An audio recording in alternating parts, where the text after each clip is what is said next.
Welcome to the Tar and Feather Podcast. Here are your hosts, Mustached Vet and Ganglion Cortex.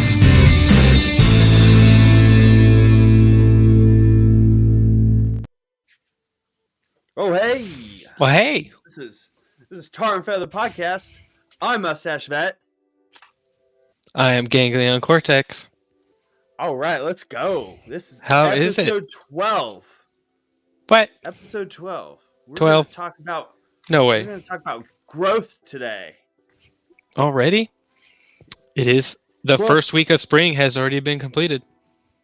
12 episodes deep. I feel like this is a good time to kind of well, you thought about this episode. So, and then I was like, you know what? This kind of sounds like last episode. This is going to kind of, but it's going to correlate. It's going to build off. It's going to grow off of that one. It's going to be episode 11 2.0. Here we are. It's the update. The update to the update. Know what I mean? Yeah, spring is a complex thing, and we're going to ride it out. Ooh, it's been a little bit more sunny outside here. Oh, good. It's been sitting in the 50s during the day, so work is absolutely perfect right now. Working on some generators outside, so I'm not freezing and shaking, trying to pour coolant in radiators or taking off hoses, and then just being cold. And I think you sent your rain my way then, because we got 1/3 of an inch the other day and some sporadic downpours today, and must be the chemtrails. You got the monsoon a bit early. Spring soon. Yeah. Spring soon. We're in the cone of uncertainty here. All right. If you're new to the show, please subscribe on YouTube. Follow on Instagram. We're also on Twitch. We're on Facebook. Just type in our name in the search right there. Yeah, gotta boost it. Boost it in the algorithm. Podcast, all one word. Get after it. We're at 82 subscribers for YouTube. We're growing. That's a lot. It's actually really cool. That's a big number. 82 people. I was like 25 people at most will probably subscribe, and then 10 people will probably listen to us. But we're actually getting more feedback. Love it. What do you think about that? It's great. We're getting good feedback on guests that we've had. We're getting good feedback on the topics that we're talking about. I want to get some of those guests back too already. Oh, did not have enough time, and so I think that's why we are doing episode 12 is basically episode 11.2. Yeah, and we're gonna dive into things a little more. Yeah, it's hard to get ideas out to the fullest within 1 hour's time. It really is. If you want to do any type of updating and talking about other things that have been going on, sharing memes. Yeah, we get distracted way easily here.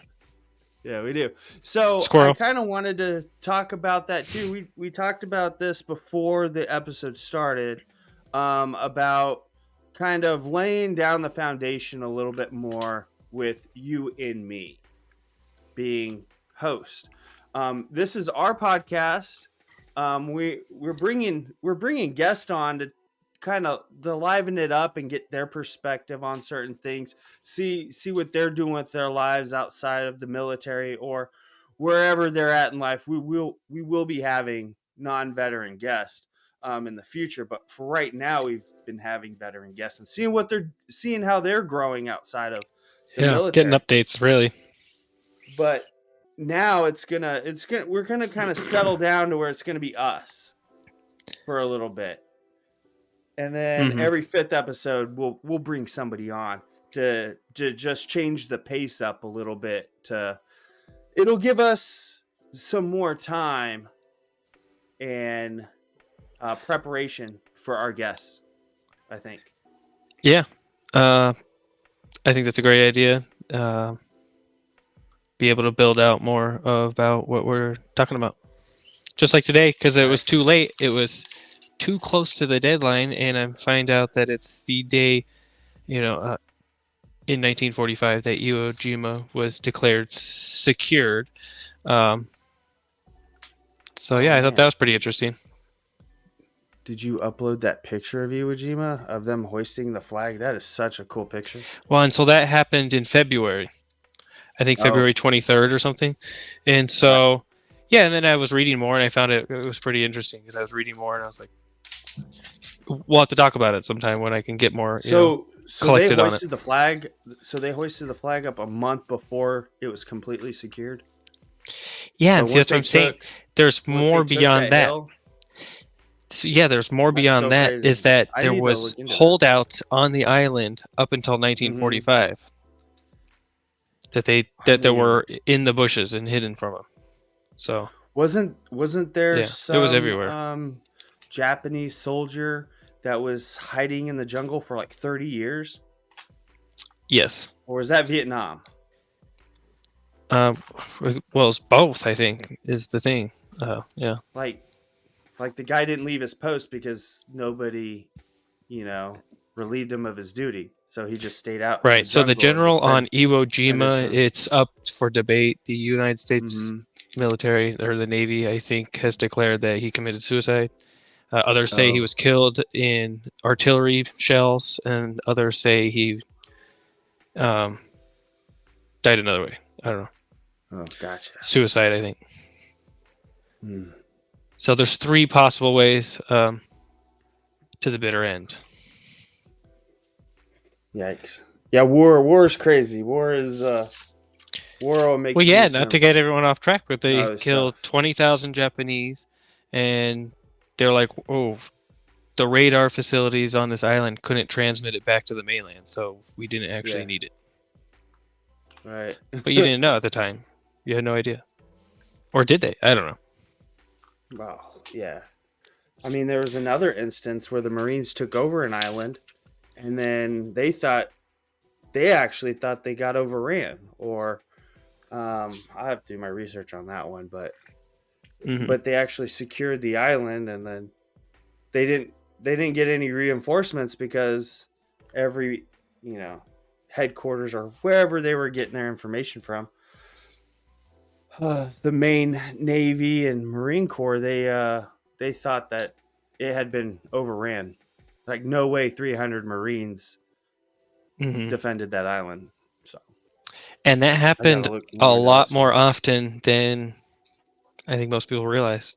There was many battles on many little islands and big islands, and it was years. It was years, Yeah. 1942 to 1945. I don't know. Yeah, we really don't think about that much now because we have we have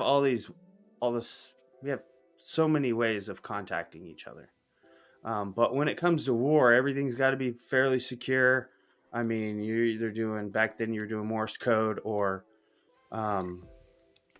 with the Navajo wind talkers were speaking in code in order to get relay messages back. So it was nuts. And if you weren't close enough to get a radio signal or to be able to call, you were just out things were still delayed, yeah. In 1942, 1943, things were still weeks, sometimes delayed on accuracy. And now it's just like satellite phone, and you're talking to somebody from, you got a command from DC going all the way to Afghanistan or Iraq. Instant now. Yep. Word. Yeah. So that was sidebar. Sorry. No, that's awesome. I think every time we come on, we should probably do a on this day in American history. Yeah, I do like that. I do look it up pretty often. It's kind of spontaneous. We can,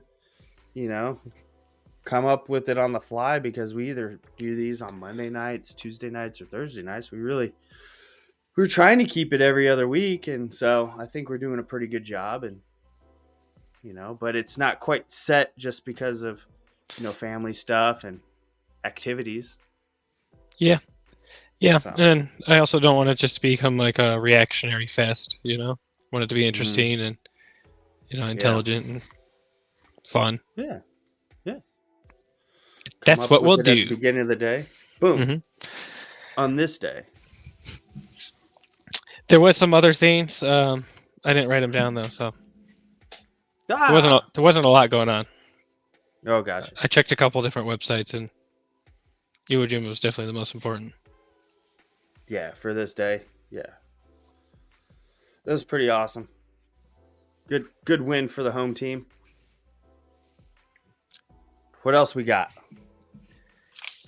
Well, as for me, been picking up on the rock climbing, so Yeah. I am a little intimidated by heights, so it is like a personal accomplishment to go up and belay, go free falling. So it's good. The kids like it. They get up there. There you go. That is the yellow. So that was the third hardest out of like 7. I don't know. Nice. So yeah, but the yellow was pretty difficult. Yeah. Scaled all the way to the top. Is this one too? Oh, that's nuts. Mm-hmm. So that's Logan. Let me zoom in. Let me zoom in for myself. Yeah. Oh, he's up there. All right. He's high. That's pretty high. Yeah, he's Yeah. I'm 6 foot, and so was that it's like 12, 15 feet up in the air? Something like that. Yeah, that's crazy. Anytime I get on a 10-foot ladder or higher, I'm shaking. I won't be now, I guess. Because I was on a ladder today and I was thinking about it. I was much more sure-footed, had much more confidence. Huh. So, that 8-foot ladder is nothing if I was, just yesterday I was 30 feet in the air. So, right. It brings confidence into my personal life now. Wow, who knew? Boom. Boom. Growth. Confidence is growth. It was, because you should have seen me try and belay and like jump off, and I was all like, oh, too scared.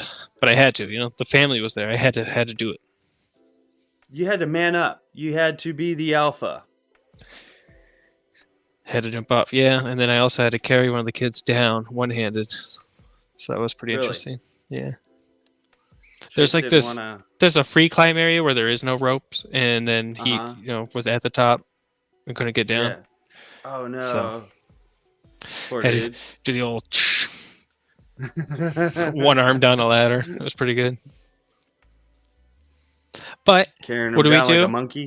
We don't let that dictate our whole day. We don't let it bring us down. We, regroup and climb something else.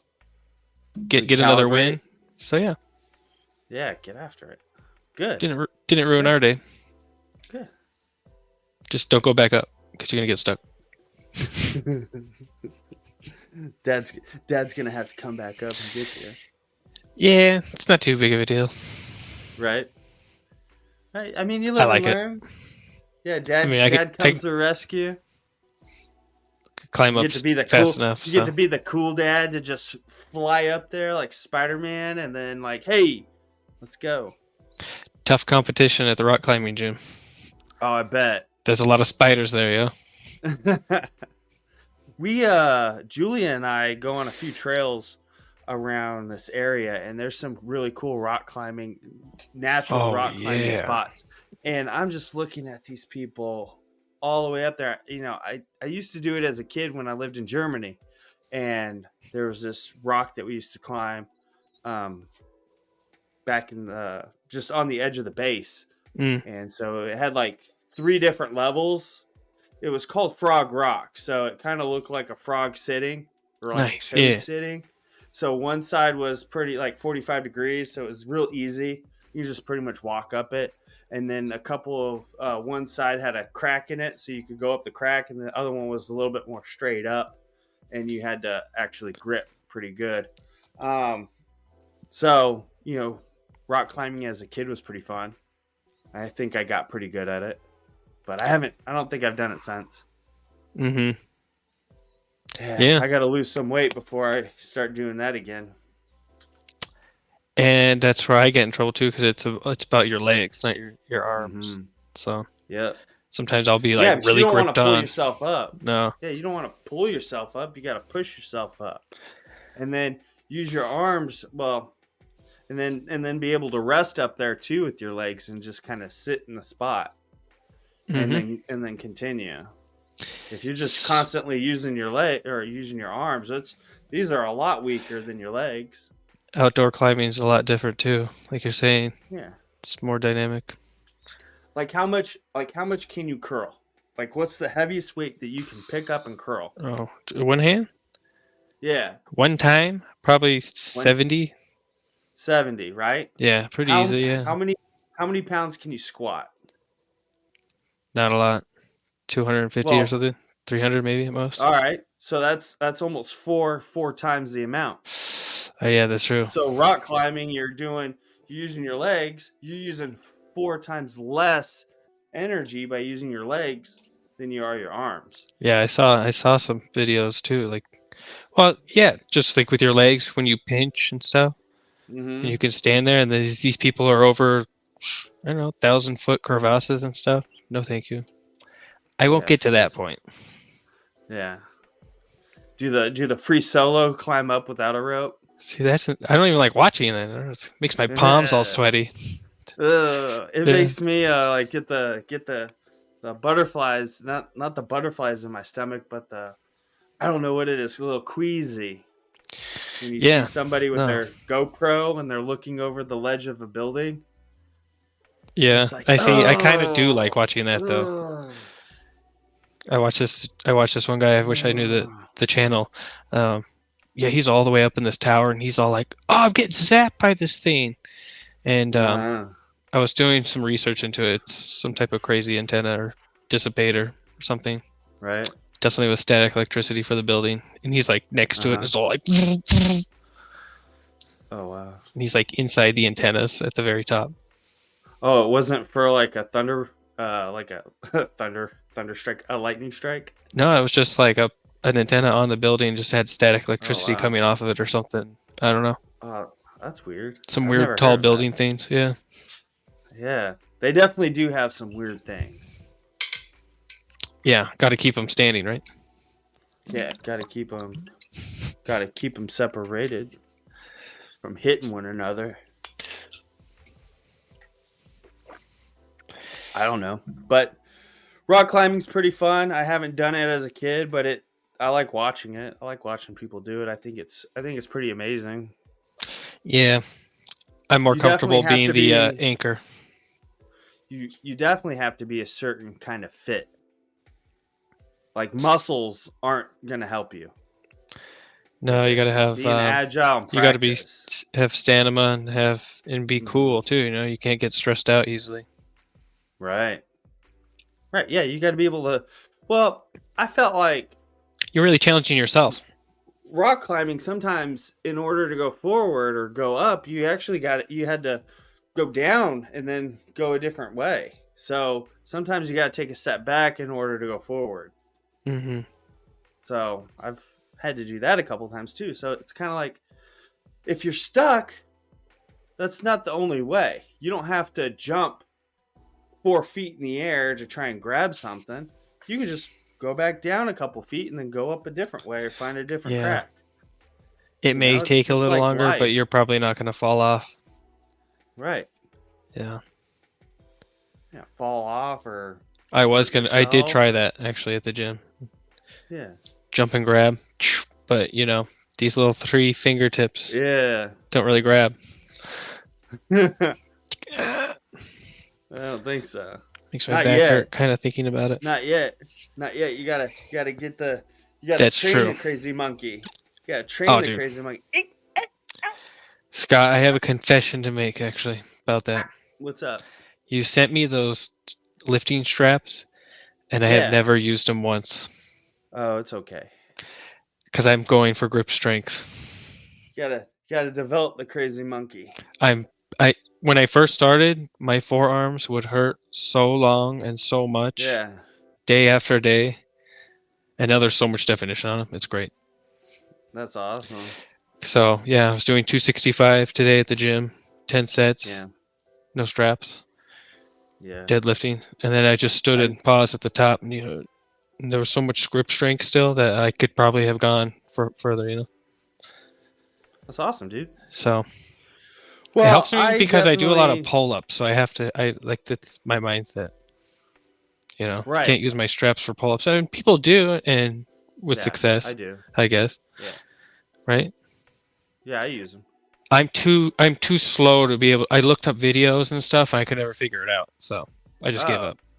Well, so what is it with? I think my right hand, I have difficulty wrapping it with the right hand by itself. So I wrap it with my left hand, and then left hand, I can wrap it up with just the left hand. Nice. So it's like putting on a watch. For whatever reason, I wear my watch on my dominant hand. Oh, good. And most people wear their watch on the non-dominant hand. So do I. So. But my right hand is a bit silly, and I feel like it doesn't know what it's doing when it's trying to get the latch to work or trying to get the strap to meet with the latch. Mm-hmm. Oh yeah. So it's a bit silly. And so, but left hand is fine. I can get the watch to latch with my left hand perfectly fine. So yeah, that's what I'm saying. I don't know. I just like it on that side, I guess. Yeah. So I have thought about that too. What do you do to strengthen that dexterity and that like mind muscle connection? Well, not using straps. Well, but you still have to because it's like one half is like your connected half and one half is not. And some people are like ambidextrous, 50-50. Oh, with working with your hands? Yeah, just practice. Yeah, being able to use the strap, forgetting about this hand, putting this hand off the side, putting it behind your back. Right, just working it, huh? And then strapping it, and then just practicing. Like any muscle. Yeah. Okay. It's like batting switch-handed. Have you ever tried switch hitting the opposite way? So I'm right-handed, so I lead with my left. I was able in middle school. I was able to hit both sides, but my right side batting left-handed, it was more of a slap than it was a really good swing. Mm-hmm. So there was no real power in it, but it was more of a slap at it and then get down. Good slap shot. Yeah. Yeah. Since I'm already going down, I'm already running right towards first carrying base. You. But hitting right-handed, I was able to actually dig in and then hit line drives a little bit easier. Get that power. Yeah. It all depended on the pitcher. If the pitcher was slow, I would, if they threw the ball slow, I would hit switch, or I would, try and hit one out of the park, but I didn't really have all that much power. So I hit a lot of ground balls and line drives. Mm-hmm. Nice. I wasn't known for parking them. Yeah. Seems like that's something that's like either you do or you don't, right? Like you're either known as the home run hitter or not. Right.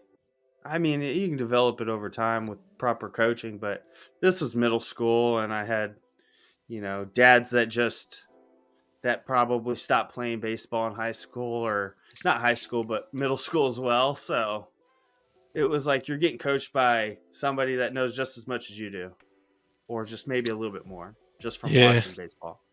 So it's all experience, right? Yeah, I remember trying out for baseball. I think it was 9th grade, and I went to play second base. And I remember putting my foot on the bag like I was a first baseman, catching the ball from the outfield instead of straddling the bag to make the tag. I was reaching out like this, and the coach was like, "What are you doing? You said you used to play this position." And I was like, "Oh, I did for a game, one game." Oh yeah. So they put me at third base, which was fine by me. I like third base is pretty chill. Yeah. Third or first. I was a decent pitcher, but I didn't have that much speed. But again, that comes with proper coaching and technique. Then you can start getting that drive and getting that pop on the ball. Yeah. Sometimes I think about Samuelson's speed, his sprinting speed. Oh yeah, that dude was fast. Like what can I do? What can I do? I think. What was he like? I don't know. 260, 270 pounds? Easy? I don't know. I wonder if one of his shows 5'7", are. 5'8". Wonder if one of his shows are still on YouTube, or if that's you can find it somewhere. So anybody watching, we had a buddy in basic training and AIT. He was a bodybuilder, and they called him Private Push-Up because he could knock out 100 push-ups straight. He would out push-up the drill sergeants. So you couldn't actually smoke him, and smoking in the military means you make somebody do physical exercise until they're sweating or until they're completely exhausted. So you couldn't exhaust this dude without you getting exhausted first. And these drill sergeants would compete with him, and he would just be staring at the drill sergeant as he's doing push-ups. The drill sergeant's having to take breaks, stand up, yell at him, and he's like, I'm just gonna keep going. And I was like, this dude's got he had so much in the tank. Yeah. Remember when they had us stand up against the wall at a 90-degree, and then we were just talking crap the whole time and then just laughing. Eventually they just gave in. We just stopped. They just told us to stop. Yeah. It was 35 minutes or something, and then they were like, what is going on? We were all just talking about how much we loved it. Yeah. Because it was free exercise. Him and I had to do that in the field in basic because we both fell asleep on Firewatch. Oh, see, you had training for So we were in the middle of the so-called base, the flag and everything in the middle, I think, and then we were back to back in our flak vest and all our gear and in our rifle, back to back. And then whenever the drill sergeant would look away, we would stand up just a little bit, take a break, and then he'd turn back around and we'd hunch back down. It was funny. That is pretty funny. But yeah, you got me. I was a twig. I was a $155 in basic training. So I'm 6'1", 155 pounds. I was athletic. I had I don't know. I had the endurance. Yeah. They would make us do those cherry picker things over and over again. People would be crying about it. Yeah. Yeah, that was annoying. Yeah. I was always one of the last ones to for it to hurt for, but it was still, basic training wasn't easy for me, even though it was mental too and fit. So it was mental, easy. Right? Yeah. They really break you down. There's a real process there. Yeah, Kentucky is pretty cold in the wintertime. And Maryland is humid in the springtime. It's like the jungle. And summertime. Something I was going to bring up is that the kids in Brooke are watching. I don't know. Were you on this plane with me going to Iraq? Were you on the same one? Where we were forced to watch National Treasure 4 times back to back. Oh, I don't remember watching National Treasure. Maybe you were in a different section of the plane because it was a 747. But we watched that sucker 4 times back to back, and I never want to see it again. I feel like we were on the same plane. I don't remember who I sat with. Felt like I sat next to Good Luck or somebody. It was horrendous. Yeah. Oh, it is. It is. It's terrible. It was. I believe it was the same movie over and over and over again. I was like, can we? It was National Treasure. with Cage. The man himself. Nicolas Cage. Yeah, I made Brooke watch Face Off. That's a good movie. Yeah, I think so, but which one? Yeah. Which one is the one with? Well, Sean Connery is the. Was that Broken Arrow, or was that Face Off? Because I know John Travolta and Nicolas Cage are Face Off. Yeah. Well, was Sean Connery in Face Off too, or was he in Broken Arrow? It was that time, so he could have had a cameo. I don't know. I'm not familiar with Broken Arrow. Those two movies are so close in relations. Because Broken Arrow was about a lost nuclear weapon. And then Face Off was... One of them was a convict or a felon. Or escaped prison, I feel like. That I'm not sure. Yeah, so they changed faces. One of them changed the face. Oh yeah, from you're the talking about other Face one, Off. so Yeah, that he wasn't. it's so diabolical. Yeah, it's wild. Yeah, for an early what was it, mid 1990s or early 2000s? I should know, but I did not look it up. I think it's early I don't know. 2000s. Not on the top of my head. I have a feeling it's like 2002, 2003. We do have Google's. Oh yeah, you got the power. So It's something I wanted to movie. ask you about. Yeah, what's up, man? It is day 1997. day two of your working out challenge to yourself, right? Is that what I saw? Yeah. So it's day 2 of working out every day, getting exercise, at least an hour's worth of Some type. exercise Okay. in every day. So I use my Jim Stepani app. He's a really good personal trainer. So I've used his apps before, like 8 weeks to shred. This one is 8 weeks of strength. So I'm trying to build up Nice. strength and cut a little bit. I'm just trying to lose 10 pounds in 2 months. Nothing big. Oh, Can be manageable. done. No problem. Yeah. It's mostly water, and if I just stick to a relatively decent diet, I'll be fine. I lose weight pretty easily. It's hard for me to gain weight because I don't eat enough. So That's definitely my problem. it's my problem. I don't eat enough. So, but I definitely do eat more when I'm exercising every day. So today was day 2. So every day I'm also squatting. So I do warm ups. My warm ups are squats. So today I had 275 on the bar, and I did 4 sets of 5, and I was nice and comfortable. And so I'll do this for this week, and then next week I'm going to do 275 again throughout the week, 4 sets of 5. But I'm going to pause at the bottom for every rep. And then the third week, I'm going to up it to 285 and then do 285 for 2 weeks, just like I did week 1 and 2. And then I'm going to build because I can squat up to 400 pounds. I just need to get back there. Yeah. So I'm just going to slowly grow my legs back, get them a little bit bigger. And, there's no rush to it. I got the rest of my life to be fit and dominate. So yeah, as long as you don't, right? It's like the law of averages. Right. So you just got to work out more than you don't, kind of. So I figured I would do this because it's almost exactly 2 months until Memorial Day, and there's no holidays until then. So this is the drought. I'm cutting off drinking.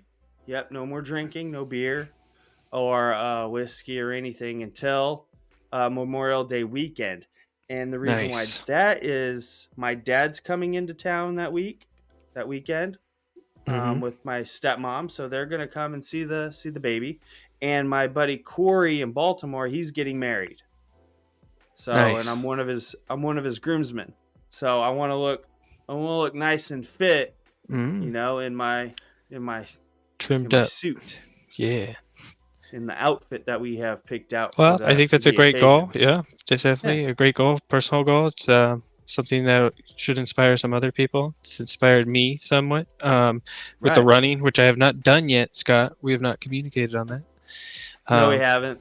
And I haven't been running. Don't want to run either, so I think that's why neither of us have brought it up. I have been doing some cardio in between sets. Yeah. So I have been taking the dumbbell and almost doing like kettlebell swings. So bringing the dumbbell in and doing that. So I have been doing that. That is one of my secrets, is mixing things like that in between my sets. Yeah. Keeping the heart rate up. It keeps you nice and warm.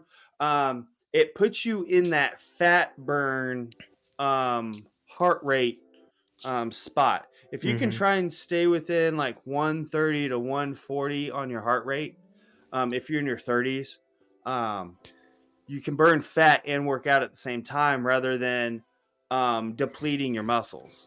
So Okay. if you go above 140, 145, 150, then you're starting to take away from the muscles. I think Going into use mode. the lactic acid starts coming out. Don't That was quote me me on that. sprinting last week. I haven't read my personal training book in quite some time, but quote me on the fat burn heart rate for a decent period of time while you're working out, 130 to 140 ish. You can even go down to 125. As long as you're keeping it there for your entire workout, you'll just get it's just a slight sweat. You're not drenched. I noticed I sweat yourself. a lot less now, 2 years later, than I did at the beginning. And I think a lot of that could be diet based. Oh yeah. Well, once you have less, I feel like once you have less fat on you, you definitely sweat less. Yeah, The no, I leaner you definitely are, did the less you last sweat. year, like last summer and stuff. Yeah. And it's like self-fulfilling at that point, right? Like after you put in the work, then you can keep it up. Yeah. Yeah, you just keep going, grow from there. And like you said, Scott, the best thing you fit. can do is start at your legs. It's the biggest muscle group. It does the most. Yeah. It's foundation. It's the bottom. It's the bottom half of your body. Why wouldn't you work that out every day or every other day? You cannot overtrain your legs. Anybody that's listening, unless you're a professional athlete or taking steroids or whatever, you cannot overtrain your legs. Yeah. Once you get into repetition of doing squats, lunges, lower body workouts every day, you stop being sore.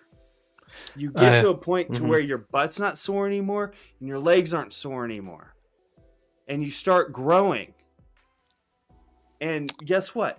Once you start growing your legs and building up that testosterone or whatever, you get that ability to grow the other muscles a little quicker.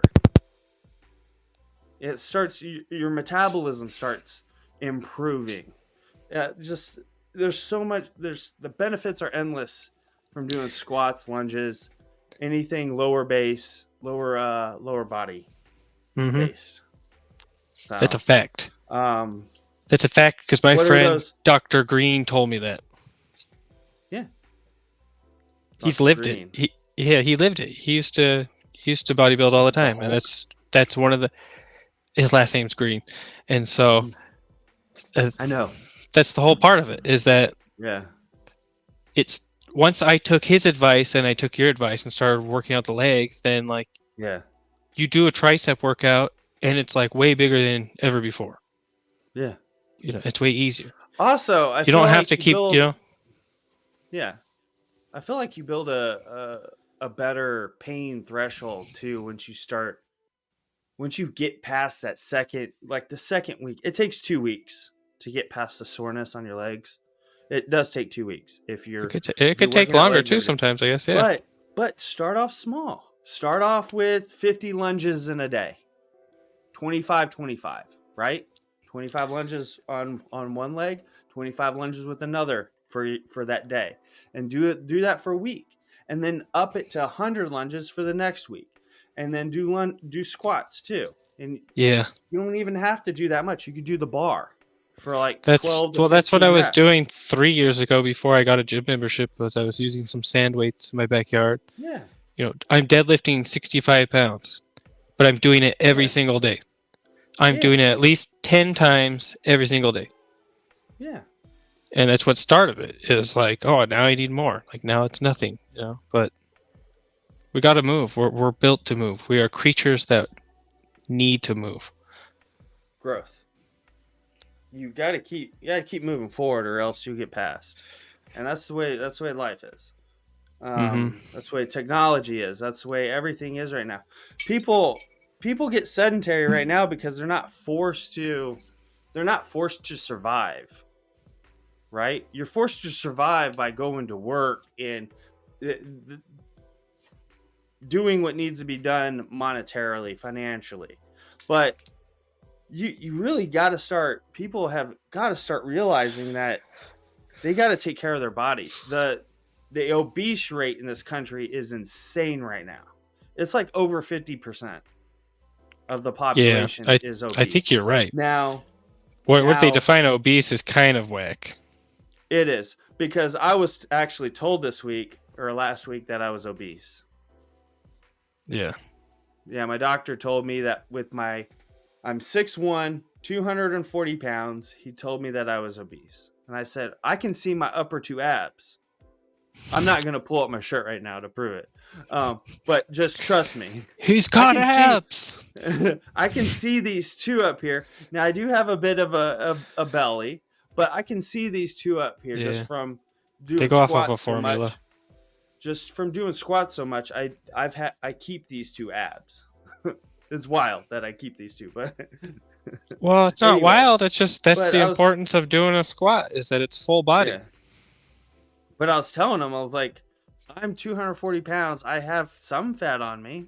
I am bigger than I used to be, but I'm not obese.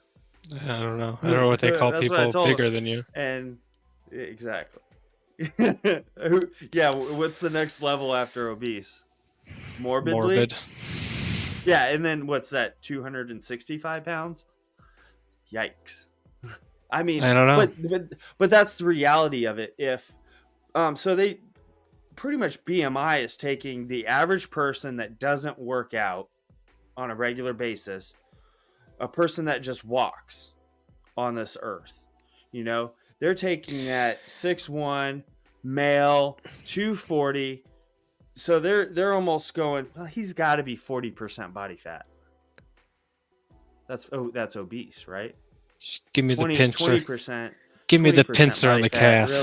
Really isn't obese. It's, a little tubby at the moment, but I'm not obese. And so that's where BMI it's ridiculous. So go by body fat percentage, figure out your body fat percentage. You can do that by measuring your neck.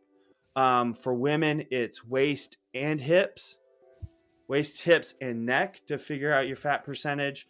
And for men, it is neck and waist. Or you can do the pinch. I'm gonna try it and see.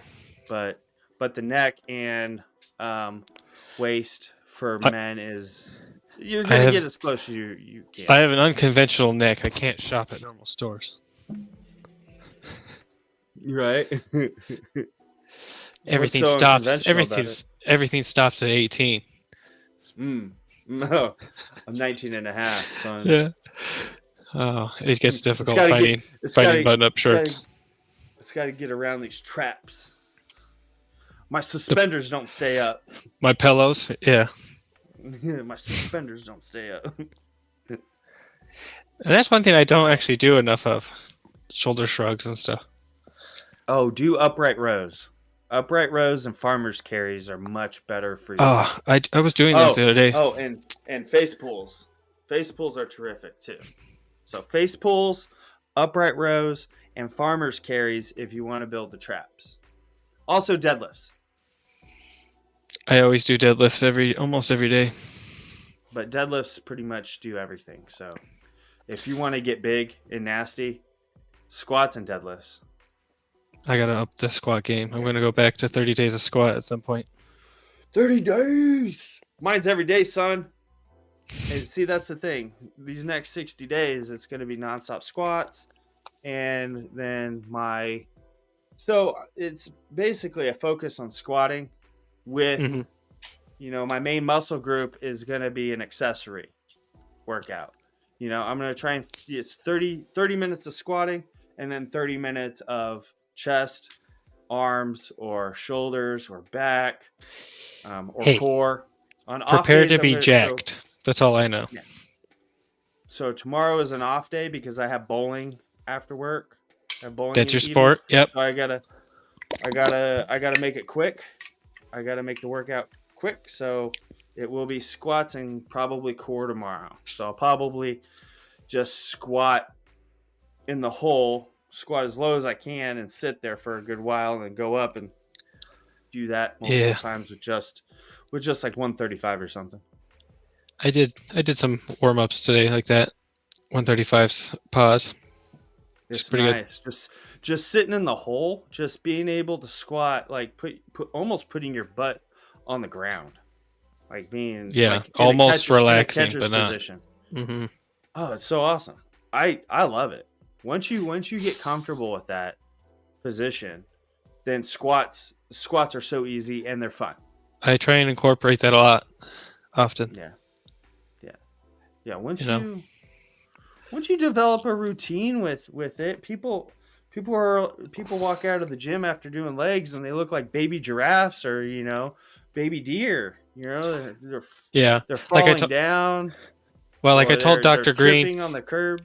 It's like you're walking on springs afterwards, though. When you have a good workout and you're not sore, you're past that point of being sore all the time, and you just got a real good workout, a good pump. But you're not sore. You didn't kill yourself. You're not walking on gummy legs.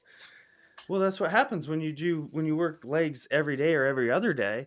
I feel like I can run through a brick wall after I do squats and then do chest, or I do squats and then do back, right? After my back workout, man, my legs feel huge while I'm working on back, and I'm like, this is awesome, and I feel like I can run through a brick wall or play rugby again. Yeah. That's not happening. We can't get you injured here, buddy. Those days are over. Unfortunately, those days are over. Sometimes I feel like I can get back out there, and there's 40, 50-year-olds that are still playing rugby, on the local level. And you look at those guys like, man, how are you doing it? Because I do one practice and I'm broke. But I also have other injuries that they may not have. Well, so they and some people like the pain. Yeah, rugby's a whole lot of fun. Lot of fun. Yeah. I used to watch you play. That was fun. Oh yeah. Playing with those guys in Tucson was my favorite. I still talk to about a handful of them. That's good. They were all pretty cool. Still keeping good contact with Adam and Eddie, my buddy Trevor. I think you bought the 30-06 off of him. Mm-hmm. Back in the day. It was such a long time ago now. Yeah. Yeah, man. Playing rugby with those guys makes me wanna go back. And also, I feel like it was always fun playing on a Saturday, and then afterwards you go to the local bar, and you get to hang out with those guys for another 2 hours. Have pizza, wings, beer, goof off, and then go home. Yeah. And sometimes it was an all-day affair. If you didn't have a family to go to or anything, man, we were at the University of Arizona, just by the main building, right by the entrance of the University of Arizona, and we would be at No Anchovies was the bar. So that was the bar that we would go to after the rugby games, and we would spend all day there. We'd get there at like 2 p.m. and then it would be like we'd be there until 11 p.m. and take a taxi or an Uber home. That's putting in work there. Imagine doing that now. Oh, well, and that kind of so until Memorial Day, I'm not drinking too. I don't know if I've said that on this. Oh yeah, you did. Said that yet? Good job. How many days has it been? Any idea? 2. Oh, good. I drank on Sunday. I had 2 beers on Sunday. Yeah. And I had mentioned how I was not drinking, and I had gone 30 days. So I had my 6-pack of Dragoon, and I figured, well, that was pretty easy, so I'm going to go another 30 days and have some beer then, maybe. I don't know. Yeah.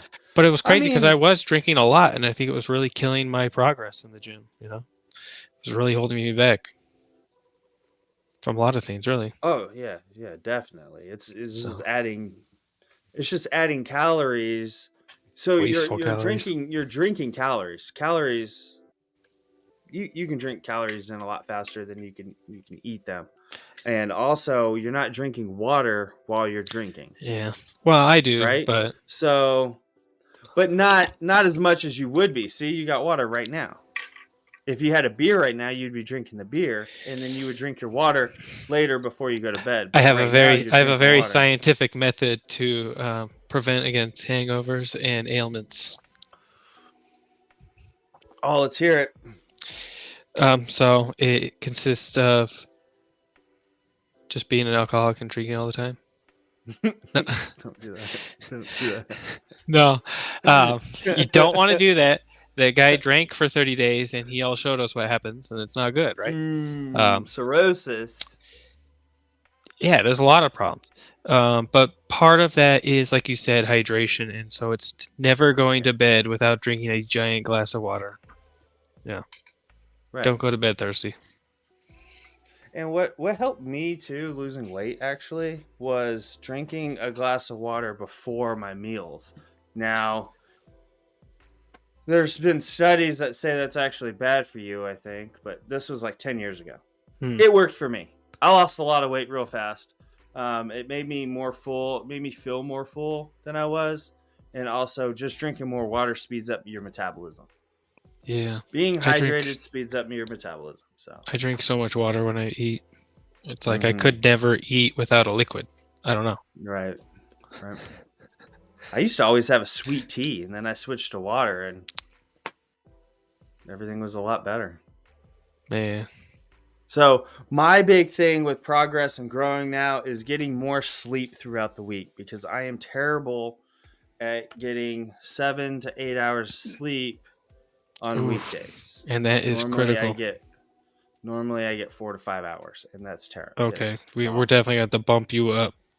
Yeah, I'm groggy. So I have a sleep app that I sleep tracker that I have, and it tracks snoring and all that stuff. It tracks the noise in the room. So if there's a cat meowing, dog moving, the dog snoring, it picks up the dog snoring. So it does all that stuff. Somehow it knows that it's not me snoring, so it doesn't record the dog snoring. I don't know how, but anyways. So I have that, and then it tells you when you're in REM sleep, so it does the whole, like, it almost looks like an AC wave. I've done that once with my watch. Yeah. It was pretty neat. Garmin or it's an iWatch, yeah. So I think like years ago, I wore it one time at night to see what it would say. Yeah. And you said what your heart rate was and everything. Yeah, it was all like, this is your patterns cool throughout the night. And it was pretty interesting. I just have a hard time sleeping with it on, so it'd be kind of distracting. And that's the only time I could charge it. So gotcha. I was for a while taking it off completely on Sundays. Like, I'm gonna have a free day, free day. Get my trackable off me. Yeah, you're not counting your steps that day. Yeah, but it's fun because there's like different goals on there and stuff that I try. Keeps me motivated. And that's the thing with the running is that I downloaded a training thing on that watch for running to get me ready for like a 5K or a 10K. I can't remember what it was. I think it was a 5K. So I had it set to it was like 2 workouts a week to get me built up for it. And I just, I'm running out of time in the day. So I feel like we all feel that way too. So I got a brand new baby. Yeah. I got a brand new You baby. definitely have way less time. I get home. I want Julia to go out and get her run in for the day and her workout in for the day. And then when she comes back, then I normally lounge around for a bit longer. She makes dinner while I take care of the baby. Well, her and I are just watching YouTube usually. And then once dinner's ready, eat a little bit, and then I go work out. And then after working out, like tonight was bath time, and then they both went to bed, and I came up here. So that's how today went. That's pretty nice. Yeah, it's not so bad. I'm glad you were able It's to not be so there. bad. Mm-hmm. But like 10, 15 minutes of running right now, yeah, I could technically get it done. I've done it You a couple know? times late at night, and that was when I Yeah. first started working out. Honestly, it would be like I'd go to the gym at 9 o'clock at night. I would leave the house. So what I thought about was, and I keep telling myself I want to do this, but waking up at 5 o'clock in the morning every day, even on weekdays, 5 o'clock in the morning, and getting a run in. So like running from 5:30 to 5:45 every morning. Oh yeah, you could easily do that. But I could, but I hate waking up. So I wait till the last moment to get ready for work, and I'm out the door. So what you're gonna have to start doing, and I need to take the advice too sometimes, is preparing the night before. It's like having everything laid out, way ahead of schedule. Sometimes I don't. That's when I forget my gym clothes. That's when I walk out and I'm like, oh, I don't have it. It's because I didn't put it out. Or sometimes I put it out and I walk right by it. So sticky notes on the door help. I put everything on a table in the kitchen. So there's we have a smaller table and kind of like this cubby area, and that's where I put all my work stuff. So I've got some miscellaneous tools on that table. I've got my iPad for work, my Leatherman pouch that I have, with pens and pencils or whatnot, and then my belt is on that table. So all that stuff is right there, ready to go. And then I have protein bars already in the truck. Oh, that's a good idea. I need to load bottled water in the truck and put it behind the seat so it doesn't get too hot. Let's see, what else do I need to do? I am just terrible with prepping food for the next day because I need to make sandwiches, but I don't. Yeah, that is a struggle that I have run into for a long time. So I'm normally trying to pick up the healthiest thing at the gas station. We have a Wawa on Sheets, and they do make food to order, so it is a bit healthier, but I'm still paying too much money for the convenience, right? Yeah, and it would be a lot better if I had like 4 sandwiches. One to eat while I'm going to my first job, and then another to eat while I'm going to my second job, and then 2 to eat while I'm on my way home. Oh yeah, the road snacks are the best perk of the job. Road snacks are the best.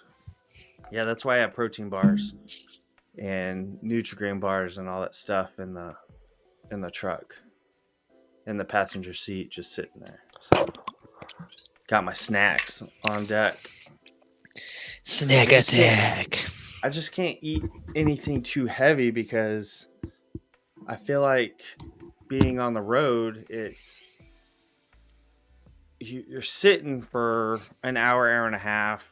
Sometimes you're not using a lot, and so you're just sitting there, and then you just have, like, if you eat a cheeseburger, fries, and a soda, it's just sitting there, not being used. And I think that's where a lot of people who have driving jobs or sitting down jobs, they get complacent. And if you don't do any work outside of it, yeah. We're not built to sit. We're not built to be stationary. So have you ever been told by the older generation that if you're able to work out after work, you weren't working hard enough throughout the day? Have you ever been told that? Yeah, I mean, I guess it depends on what you're doing, though, Well, I mean, being a technician. So I'm a generator tech, working on generators, and I think if you work smart rather than hard, and if you work safe rather than hard and unsafe, then you're not exhausting yourself at the same level and going home completely beat. It's just not the same unless you're like, I don't know, manually lifting shingles onto a roof every day. You're not. Most people aren't doing anything at their job that's physically demanding. Not even in the least. Yeah, because walking's not I a get it. demanding task. Walking's not even really baseline. Right. Walking's actually below baseline of what humans should be doing pretty much all the time. You know, normalize running through a grocery store to get to the back. I don't know. Doing lunges all the way to the back. Right? Side shuffles. I think running in a grocery store is frowned upon. Yeah, I think you're doing a beer run. I gotta get the milk before it goes bad. You just tell them they're running out of TP. Running out of TP, no. Oh yeah, you remember all that nonsense? Stop it. No, we won't get into that. It's too late for that now. Oh, I will get furious. Oh, I do want to talk about a meme. So yeah. Oh yeah. Talking about going to the grocery store, I have a meme. Okay. Sorry if I got too close to the mic there. Boom. Who radicalized you? My grocery bill. So inflation is just another form of taxation. That's a fact. And you can thank the Federal Reserve for that. So yeah, who radicalized you? And then that's got the, what is that anti-state? The three corners, the cornerstone. Mm-hmm. Yeah. Look that up. Yes. Go check out Anti-State. Yeah, go to Anti-State on Instagram. Antistate.net. I don't know if he's got a website, and he's got merch. He's got hoodies. It says "Bury politicians, not rifles." It's a good one. That's one of my favorites. Rooftop voter. Rooftop voter. If you know about the rooftop Koreans back in the 90s when LA was under siege. Under siege. When the cops were outgunned and they needed to be militarized instantly. Yeah.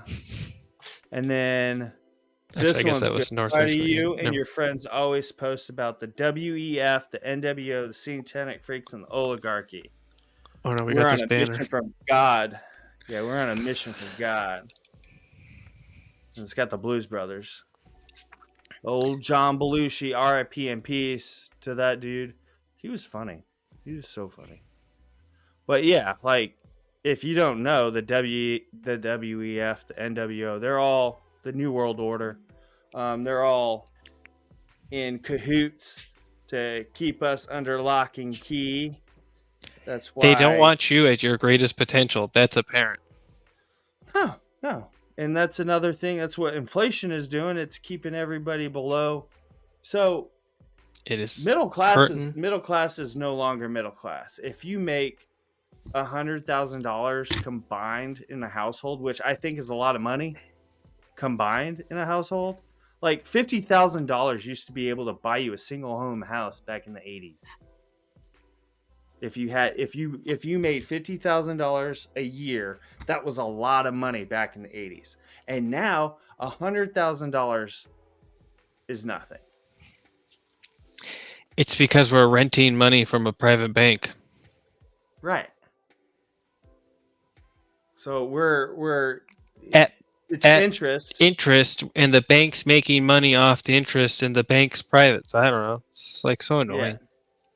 Yeah. So annoying. You're getting government's in debt, and their math is we spent $1 trillion less than last year, so now we have a cut. We've reduced spending. Like you're not, because you're still over the limit of. Yeah, you just spent less. You didn't. It's like you see something on sale, and you're like, oh, it's $90 now as opposed to $100. I'll buy it. You're still spending $90. You didn't save $10. You spent $90. You could have not bought that thing probably.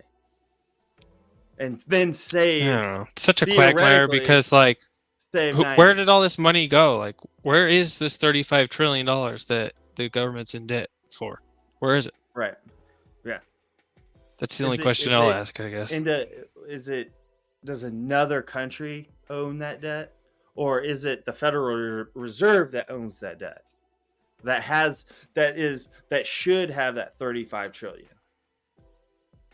to make us at zero. Does that make sense? I don't know. Any other corporation, if any other corporation is run like that, then it would never, I don't know. So Why is the Federal Reserve right? Why do we allow it, Scott? I don't know. I think. Well, at this point, we're too busy. Convenience. To We're too busy to do anything about it. We have to work 5 days out of the week. We have to push 40, 50 hours a week in order to survive, and we can only handle so much. Like we're not Yeah. like, you're professional in the field that you work in. You're not professional in economics and figuring out how you can bully politicians into doing, putting money in good places and not spending it all. It'd be cool if we were in a surplus, actually, if we paid taxation stuff first off. So don't get it twisted. I will always think taxation stuff. Yeah, but there's plenty of we live in alternate a forms of ways of collecting revenue, as they call it, which Right. I don't know. Is it revenue though? Because like the government didn't make that. That was not in most cases voluntary. So I don't. The whole thing's a scam. Fuck it. You gotta start over. I don't know. Well, it is a Ponzi scheme. And every year they add another 20,000 lines of new laws on top of the old ones, and it gets more confusing. On purpose. So we're gonna go to a lighthearted. So we're gonna go to a lighthearted meme, and this is, I'm gonna razz on your Dodgers right now because Shohei Ohtani has been in the news for his interpreter or somebody gambling money on his behalf. Good. But yeah. That's right. I don't believe it because that dude is making over $100 million, right, over the course of years, but it's not worth it. So, but it says Ohtani bets. So since Mookie is on the team, Ohtani bets. So it was pretty funny that somebody came up with that. Yeah. And he's then just that confident.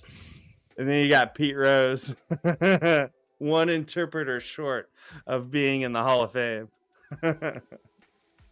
Dang.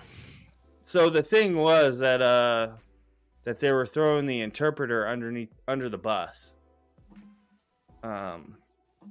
That Ohtani was making these bets, but yet they were blaming the interpreter because Ohtani was giving him money, and then the interpreter was then going, I want to place these bets. So, but the thing is, Ohtani was paying the interpreter to interpret, to actually do his job. Yeah. And then the interpreter just so happened to be like, well, I want to put these funds here. Hey, he's a wise man making an investment. Yeah. He believes in his product. Yeah, they were also saying that the interpreter had some debts to pay. Yeah. So it's come out that the interpreter lied about his schooling. And some other things. Yeah, it goes deep. I don't know anything about this, so that's pretty interesting, actually. Yeah. It was deep. It always is, right? Yeah. I've been following a former baseball player. He used to play for the A's and the Diamondbacks, Eric Burns. So he was a great outfielder for the Diamondbacks, like a decade or so ago. He's actually the manager of the Savannah Bananas. I don't know if you've ever looked them up, but they play banana ball in Savannah, Georgia. So they're kind of like a minor league team, but they're their own league. So they have the Savannah Bananas. It's like, think of them as the Harlem Globetrotters of baseball. Okay, now I'm interested. They have I think it was timed innings. And the thing is, how to score a point in an inning, score a run in an inning, is you have to score more runs that inning, and you get a point for that inning. Oh, okay. You don't get, so if you score 4 runs, you don't get 4. Right. If the other team, called the Party Animals, that's the other team. Party Animals, they wear cutoff shirts and they have like a monkey logo or whatnot. It's really cool. You should look them up on YouTube. I'm going to if I remember. It's awesome. So, and they go live every so often. I think they're on ESPN every, but definitely on YouTube. They go live on YouTube, and it's just a different form of baseball. Oh, if you walk a batter, so this is a really cool one. If you walk a batter, the batter can then run around the bases. The catcher then has to throw the ball, and everybody on the field has to touch the ball before that runner gets home. And if they don't, that scores a run. Interesting. Yeah. So they got really good at everybody coming in and touching the ball. And then the person will be at like second base. So they got really good at it. So it's neat. There's some nuance to it. It's funny. I think it's pretty interesting sounding. And they're all former D1 athletes. Or just having minor fun. league players, yeah, or former pros. Yeah, they're just having fun, or they're trying to use. Some of them are actually trying to use this platform to get back into the minor leagues or professional ball. Oh yeah, I could see that. So, it's really awesome. Yeah, it's fun to watch. True. Got to follow them on Instagram. It's called the Savannah Bananas. They have merch and really cool stuff. So, look them up. Follow us on YouTube and Instagram. Subscribe, like, comment. Let us know what you thought about this episode. We love you. Thanks for watching.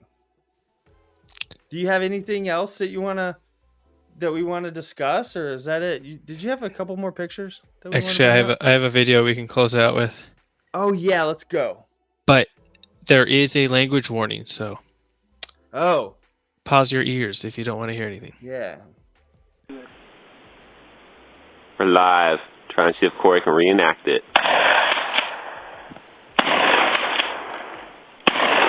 Fuck yeah. Devastation. Nice.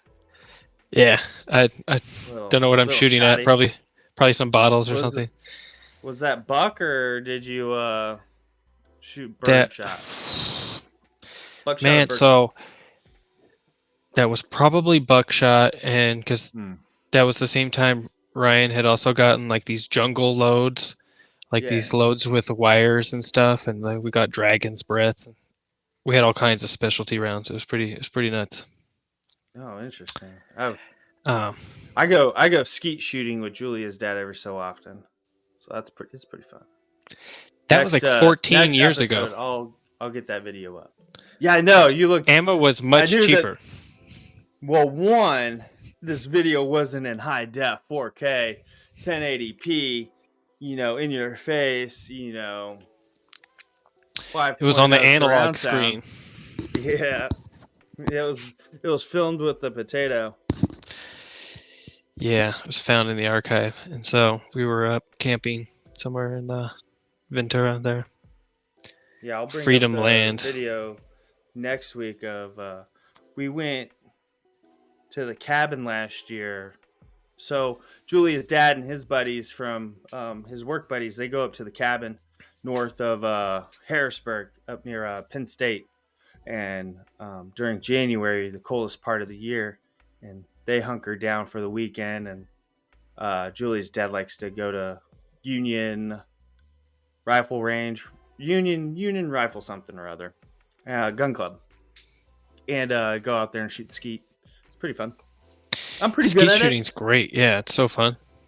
I'm pretty good at it, but I feel like buckshot is almost cheating because you're like, because you got like this much room to hit.